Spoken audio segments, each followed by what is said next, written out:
Thank you, Mr. President. I thank the ASG Yencha for his briefing, and I also appreciate Mr. David for sharing his voice with the Council. Also extend my heartfelt sympathy with you and your family. I also welcome the participation of His Excellency Sir, Minister of the Foreign Affairs, and then permanent representative of the Observer State of the Palestine to this meeting. Mr. President, the world is horrified to see the tragedy unfolding in Gaza at this very moment. We are appalled by the fact that Hamas, who committed one of the worst terrorist attacks in recent history, still holds 50 hostages for almost 2 years in utterly inhumane conditions. We also witness every day appalling videos and images in the media of the scores of the bone-emaciated Palestinian civilians who have not been spared from the escalating famine stalking life in Gaza. Reiterating our deepest concern of the deteriorating conditions for the hostages as well as civilians in Gaza and the West Bank, let me stress following 3 points.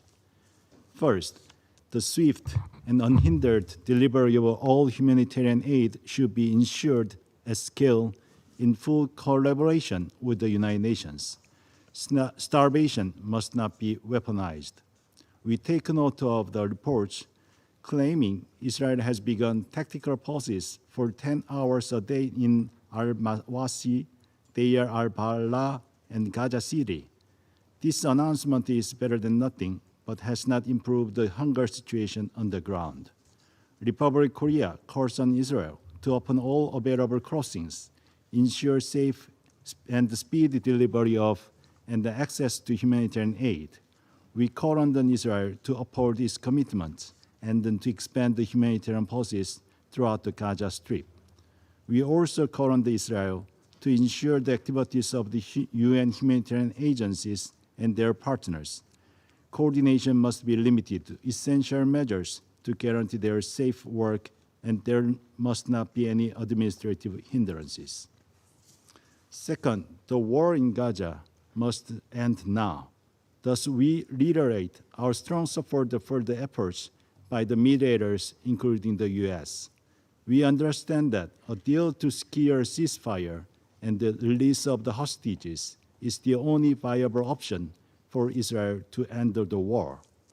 While reiterating our condemnation of a heinous acts of Hamas, the brutality of Hamas does not legitimize the extended and disproportionate suffering of the Palestinian civilians in Gaza. Israel must also faithfully engage in the negotiations, carefully listening to the voices of the desperate families of the 50 hostages still held in Gaza, who are appealing for immediate end to the war.